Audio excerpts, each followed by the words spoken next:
Et ce matin, le Seigneur me donne de parler du serviteur.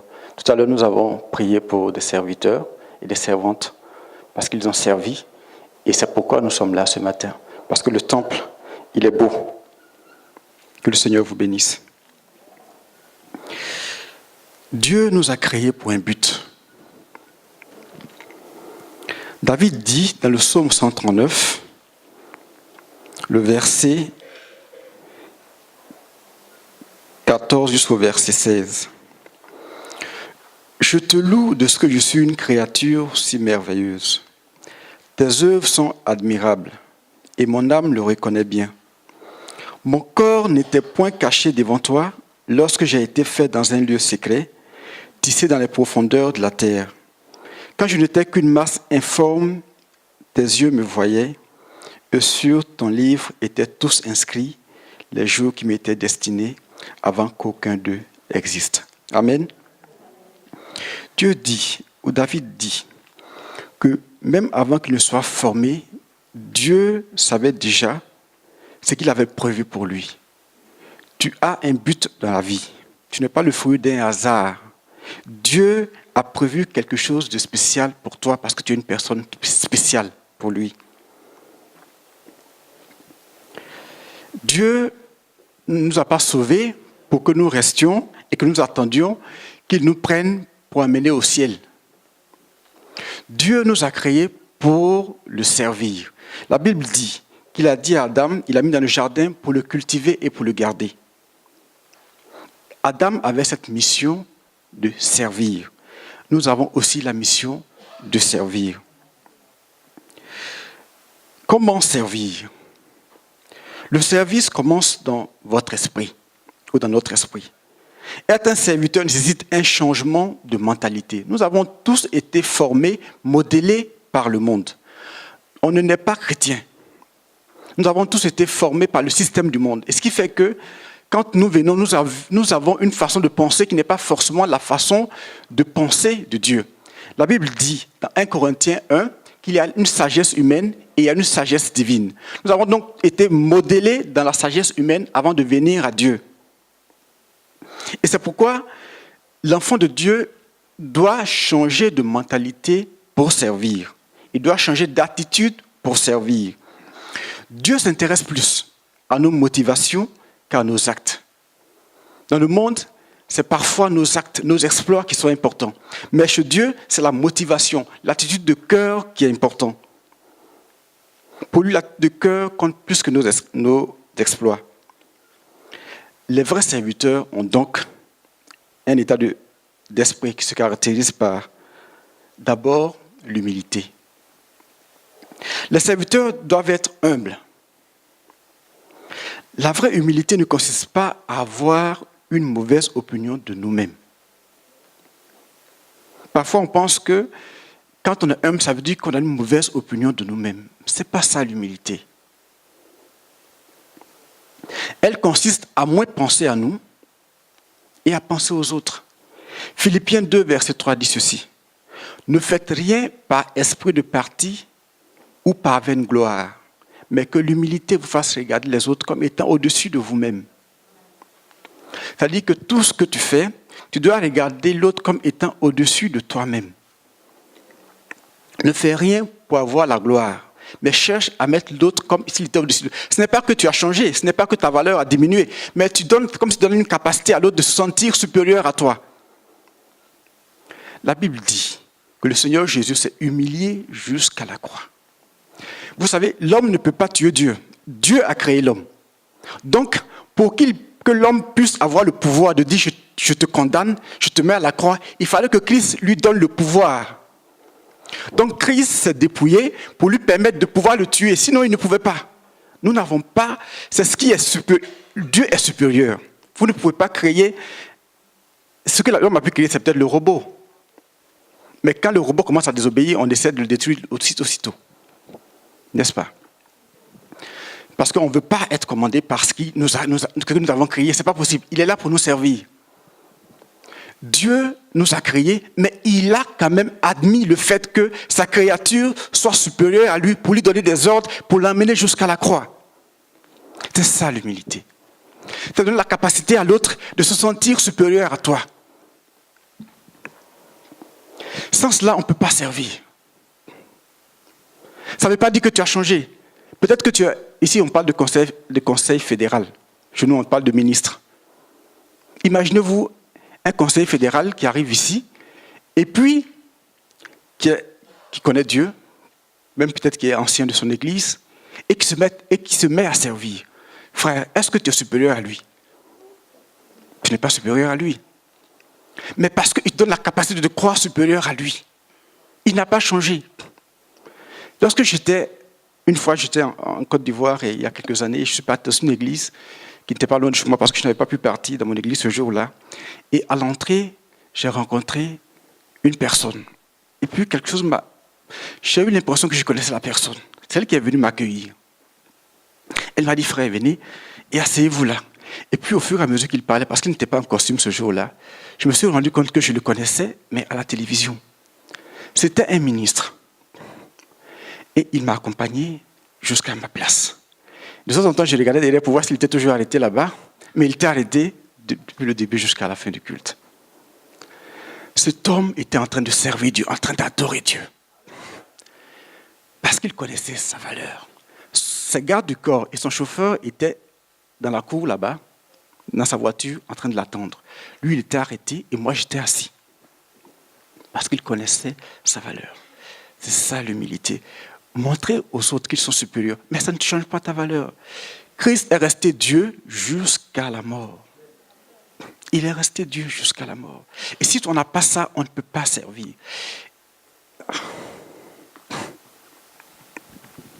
Comment on peut savoir qu'on a un cœur de serviteur, qu'on a un cœur humble? Par notre façon de réagir lorsque les autres nous traitent comme des serviteurs ou comme des esclaves. Comment peux-tu savoir que tu es humble? C'est quand... Comment est-ce qu'on peut savoir qu'on est humble? C'est quand vous êtes en train de faire une basse besogne. Et puis les autres vous méprisent. Votre façon de réagir, c'est là où on sait qui est humble et qui ne l'est pas. Votre capacité à supporter l'humiliation. L'humilité, c'est la capacité à supporter l'humiliation. Si tu ne peux pas supporter l'humiliation, tu es tout sauf humble.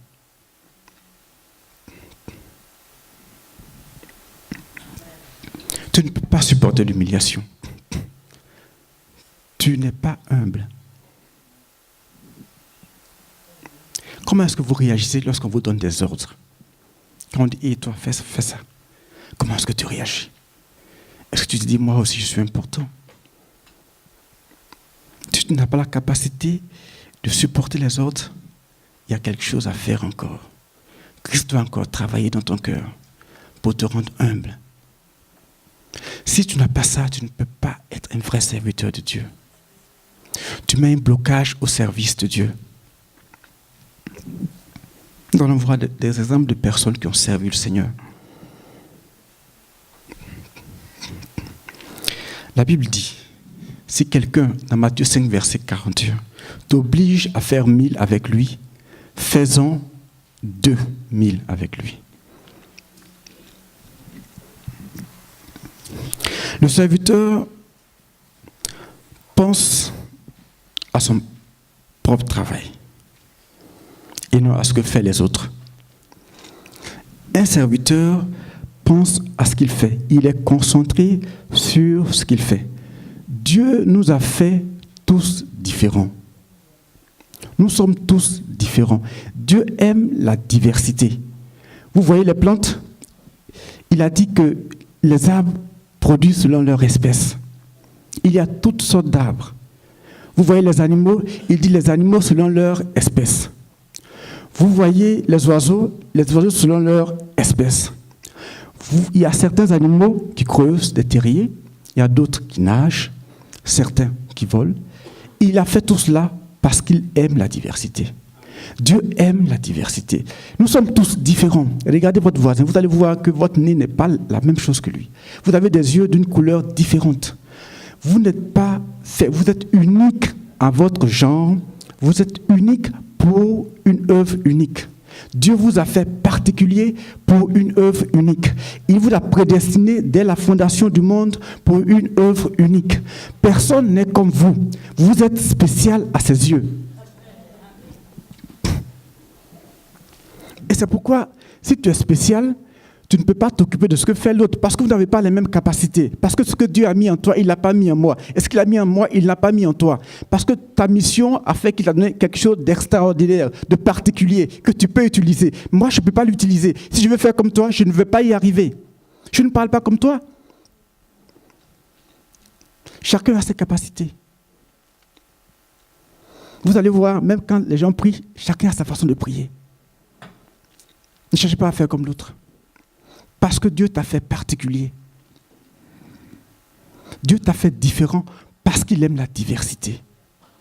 Et c'est pourquoi ton travail aussi, il est particulier. Et c'est pourquoi tu n'as même pas le temps de t'occuper de l'autre. Si tu imaginais un peu la charge qu'il t'avait donnée, tu n'allais pas avoir le temps de penser à l'autre. Parce que la charge est immense. Tu n'as même pas, les 24 heures ne suffisent pas pour accomplir ce que Dieu a mis en toi. Donc tu n'as pas le temps d'être jaloux. De compétir. Parce que vous n'avez pas les mêmes champs. Imaginez-vous ce bâtiment, lorsque on le construisait, certains étaient des maçons, d'autres étaient des électriciens, certains étaient des charpentiers, mais si le maçon s'arrête et qu'il se plaint de l'électricien, vous n'avez pas le même travail. Le maçon ne peut pas faire la concurrence avec l'électricien parce qu'ils n'ont pas le même travail. On ne leur a pas confié la même chose à faire. On leur demandera des comptes pour ce qu'on leur a confié. Et c'est ce qu'on fera de nous. Chacun a son rôle. Est-ce que tu as accompli ce que Dieu a demandé de faire? 1 Corinthiens 12, verset 4 dit ceci. Il y a une diversité de dons, mais le même esprit. Une diversité de ministères, mais le même Seigneur. Une diversité d'opérations, mais le même Dieu qui opère tout en tous. Dieu nous a fait différents, nous sommes divers pour accomplir sa volonté.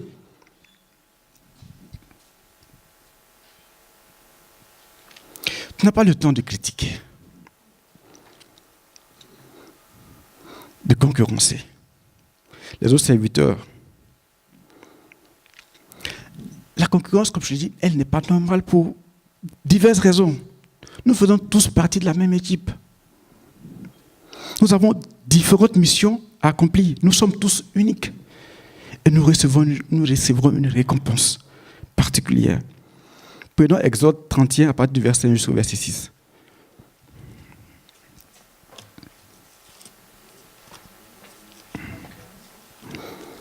Exode 31 à partir du verset 1. L'Éternel parla à Moïse et dit: Sache que j'ai choisi Betsalil, fils d'Uri, fils de Hur, de la tribu de Juda. Je l'ai rempli de l'Esprit de Dieu, de sagesse, d'intelligence et de savoir pour toutes sortes d'ouvrages. Je l'ai rendu capable de faire des inventions, de travailler l'or, l'argent et l'airain, de graver les pierres à enchâsser, de travailler le bois et d'exécuter toutes sortes d'ouvrages. Et voici, je lui ai donné pour aide Oholiab, fils d'Aïsamak, de la tribu de Dan. J'ai mis de l'intelligence dans l'esprit de tous ceux qui sont habiles pour qu'ils fassent tout ce que je t'ai ordonné. Amen. Dieu dit à Moïse, tu as ton rôle, mais j'ai choisi pour ce rôle Betsalil, à qui j'ai donné un esprit de sagesse et d'intelligence pour qu'il puisse faire les ouvrages que je lui ai demandé de faire.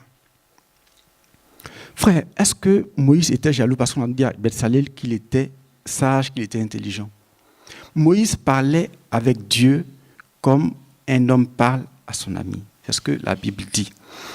Moïse a dit, moi j'ai ma mission, ma charge elle est déjà trop grande pour que je me préoccupe encore de ce que Betsalel va faire. Dieu a une mission particulière pour chacun de nous.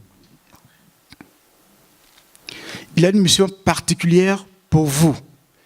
Peut-être que dans l'église, vous êtes aujourd'hui le Betsalel pour faire telle ou telle œuvre. Si une autre personne vient faire la même œuvre, elle va la faire de façon imparfaite. Parce que ce n'est pas à elle que Dieu a dit de faire l'œuvre. Et si une autre personne veut faire comme Betsalil, elle va se tromper. Dieu a confié quelque chose de particulier, un don particulier pour une personne particulière que vous êtes. Amen.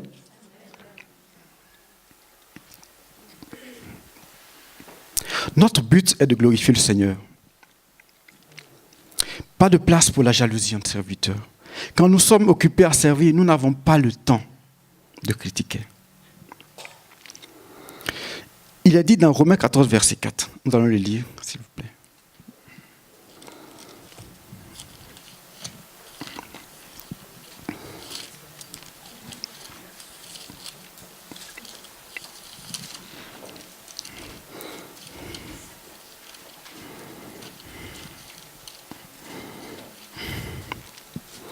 Qui es-tu, toi qui juges un serviteur d'autrui?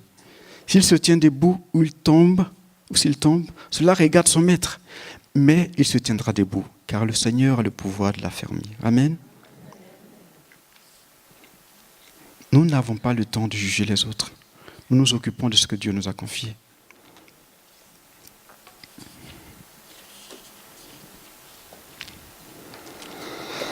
Nous ne devons non plus nous défendre lorsque nous sentons parfois qu'on est incompris, qu'il y a une certaine opposition. Nous ne devons pas nous défendre. Le serviteur ne doit pas se défendre. Il laisse Dieu s'en charger. Parce que si vous voulez servir Dieu, vous aurez une opposition. Le Seigneur Jésus-Christ a subi cette opposition. Les gens sont allés, ils ont poussé la hardiesse jusqu'à dire « c'est pas Belzébul qu'il chasse les démons ». Frère, là, le Seigneur était fâché. Il dit, si vous péchez contre moi, vous serez pardonné. Mais tout péché contre le Saint-Esprit ne sera pardonné ni dans le siècle présent, ni dans le siècle à venir. Si vous voulez servir le Seigneur, vous aurez de l'opposition. Voyons ce que Moïse a subi dans Nombre 12.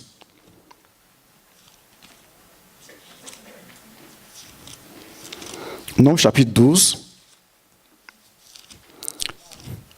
Nombre.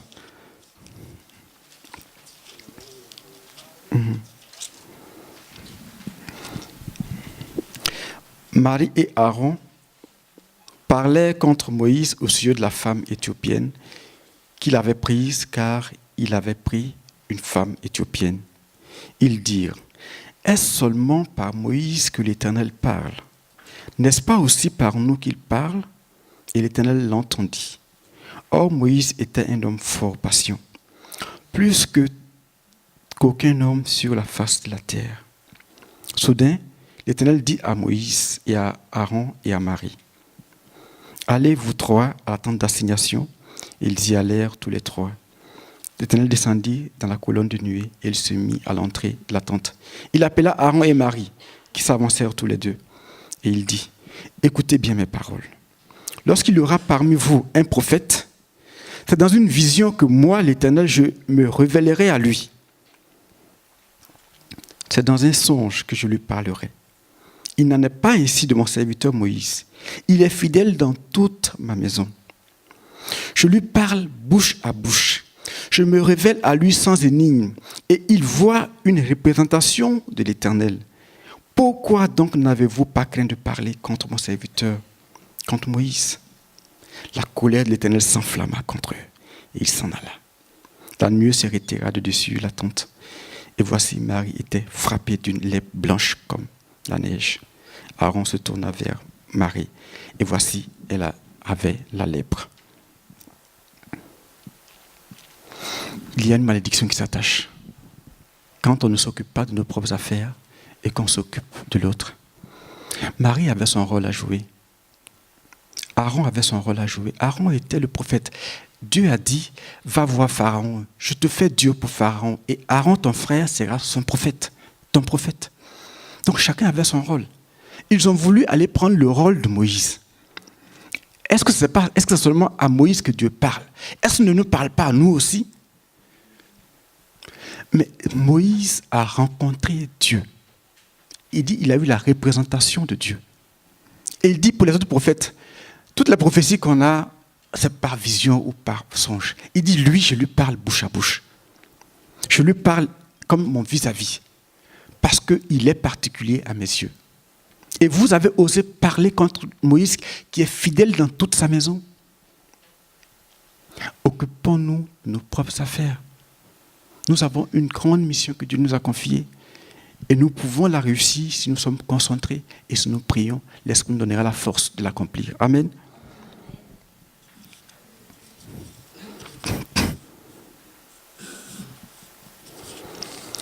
Les serviteurs fondent leur identité en Christ.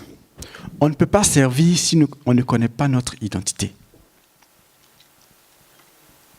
Vous savez, les gens qui veulent qu'on les serve ne connaissent pas leur valeur, en fait. C'est-à-dire, ils ont besoin que vous les servez pour qu'ils sentent qu'ils ont de la valeur. Donc, continuez de les servir. Vous comprenez? C'est-à-dire, si vous avez quelqu'un qui aime qu'on le serve, il faut continuer. Parce que c'est toi qui vas lui donner l'assurance. Il n'a pas de l'assurance. C'est celui qui sert qui a de l'assurance, qui sait, qui connaît sa valeur.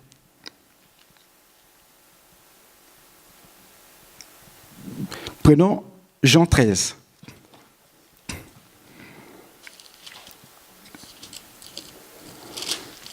Jean chapitre 13.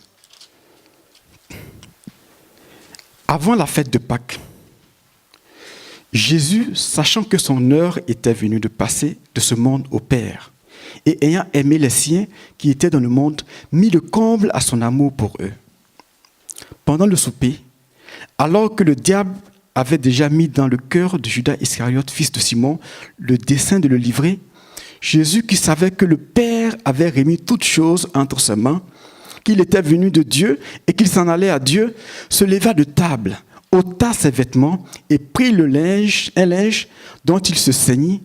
Ensuite, il versa de l'eau dans un bassin et il se mit à laver les pieds des disciples et les essuya avec le linge dont il était ceint. Il vint donc à Simon-Pierre et Pierre lui dit, « Toi, Seigneur, tu me laves les pieds ?» Jésus lui dit, « Ce que je fais, tu ne le comprends pas maintenant, mais tu le comprendras bientôt. » Pierre lui dit, « Non, jamais tu ne me laveras les pieds. » Jésus lui répondit, « Si je ne te lave, tu n'auras point de part avec moi. » Simon-Pierre lui dit, « Seigneur, non seulement les pieds, mais encore les mains et la tête. » Amen. Jésus lui dit, « Celui qui est baigné n'a pas besoin de se laver les pieds pour être entièrement pur. Et vous êtes purs, mais non pas tous. » La Bible dit au verset 3, Jésus qui savait que le Père avait remis toutes choses entre ses mains, qu'il était venu de Dieu et qu'il s'en allait à Dieu. Jésus-Christ qui savait son identité, il savait qui il était. Dieu a mis toutes choses entre ses mains. Tout pouvoir m'a été donné dans le ciel et sur la terre. Il n'y avait rien que Jésus-Christ n'avait pas sous la main. Il avait le pouvoir de faire tout ce qu'il voulait. Frère, je ne sais pas ce que Dieu t'a confié ce matin comme pouvoir. Et puis ça t'empêche de servir. Je ne sais pas, mais moi, on ne m'a rien confié. Peut-être que tu as quelque chose, mais moi, on ne m'a rien confié. La Bible dit que Dieu lui a tout confié. Tout pouvoir était entre ses mains. C'est là qu'il se lève, il descend de son piédestal. Il prend un linge, il ceint, et puis il commence à nettoyer. Il commence à laver les pieds.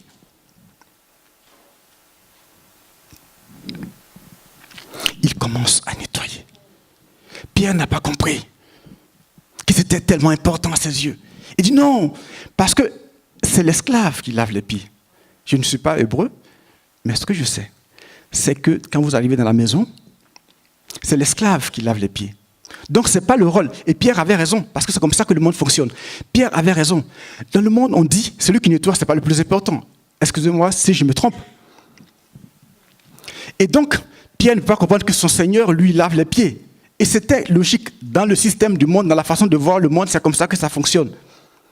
Jésus dit, dans mon royaume, c'est le contraire. Laisse-moi te laver les pieds, sinon tu n'auras pas de part, tu n'auras pas de récompense avec moi. Et il l'a fait parce qu'il connaissait sa valeur. Il a su que tout pouvoir lui avait été remis dans le ciel et sur la terre. Tout était entre ses mains. C'est-à-dire qu'il suffisait qu'il souffle et puis tout le monde, toute l'humanité disparaissait. Il a tout pouvoir. Et c'est lui qui se lève et il se met à adorer. Il se met à nettoyer. permettez-moi le terme. Il se met à nettoyer. Frère, il n'y a pas de poste. Il n'y a pas de titre. Le titre tue. Fuyez les titres s'il y en avait. Parce qu'il n'y a pas de titre dans la maison de Dieu. Et il vient de dire, le Seigneur a fait toutes choses avec précision et pour un enseignement précis. Il a commencé son œuvre. Il n'a pas commencé par nettoyer les pieds de ses disciples. La Bible dit, avant la fête de Pâques, quand il savait que le moment était venu de repartir au Père, donc il a réservé les choses les plus importantes à la fin. Il a commencé par des miracles, par enseigner, par guérir les malades, par ressusciter les morts. Et vers la fin, il réserve ça pour la fin. Parce que c'est important. Il ne veut pas que les disciples oublient cela. Et il dit, le serviteur n'est pas plus que le maître. Jésus lui dit, si donc je vous ai lavé les pieds, moi, au verset 14, le Seigneur et le Maître, vous devez aussi vous laver les pieds les uns des autres. Car je vous ai donné un exemple, afin que vous suiviez, vous fassiez comme je vous ai fait. Le Seigneur nous donne un exemple. Ça fait partie du testament qu'il nous a laissé. Il faut pouvoir s'abaisser pour servir. Et ce matin, je suis heureux parce qu'il y a des serviteurs encore de cette église. Amen. On a prié pour des serviteurs de cette église. C'est pourquoi je dis le pasteur, c'est un grand serviteur de Dieu. Quand vous arrivez ici, c'est lui que vous trouvez le premier. Il vous dit bienvenue dans la maison du Seigneur. Il tombe la veste, il est à la vidéo, il est à la sono, il se met à chanter. Et puis après, il remet la veste, il vient ici, il prêche. Et quand vous repartez, c'est lui qui vous dit au revoir, que le Seigneur te bénisse, mon frère. C'est ça, un serviteur de Dieu. Il est capable de revenir. Quand vous êtes parti et qu'il n'y a personne pour nettoyer la salle, il est capable de revenir nettoyer. Il est capable de servir. On a été sauvés pour servir. On a une mission. Et c'est quand on sait que Dieu nous apprend au fur et à mesure ce que nous devons faire. Ce qu'il a prévu pour nous. Si tu ne sais pas, tu ne sauras jamais pourquoi est-ce que Dieu t'a créé. Parce que tu ne pourras pas servir. Il ne faut pas mépriser celui qui sert. Il faut être capable de servir. Que dirons-nous de David? Nous allons en parler avant de terminer. Prenons 2 Samuel, chapitre 6. 2 Samuel.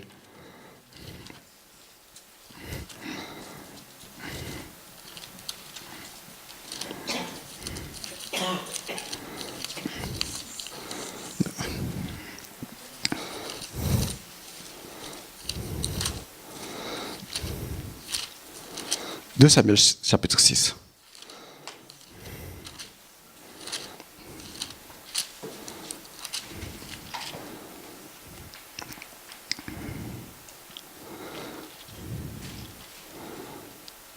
À partir du verset 12.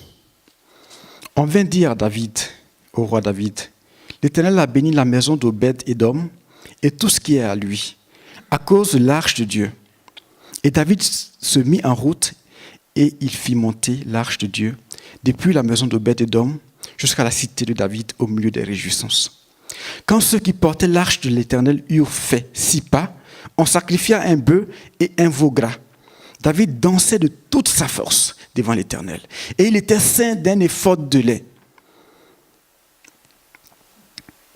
David et toute la maison d'Israël firent monter l'arche de l'Éternel avec des cris de joie et au son des trompettes. Comme l'arche de l'Éternel entrait dans la cité de David, Michal, fille de Saül, regardait par la fenêtre et voyant le roi David sauter et danser devant l'Éternel, elle le méprisa dans son cœur.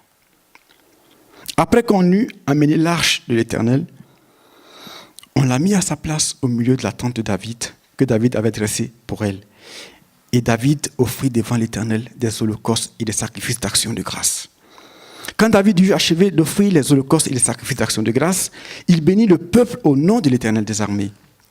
Puis, il distribua à tout le peuple, à toute la multitude d'Israël, hommes et femmes, à chacun un pain, une portion de viande et un gâteau de raisin. Et tout le peuple s'en alla, chacun dans sa maison. David s'en retourna pour bénir sa maison, et Michal, fille de Saül, sortit à sa rencontre.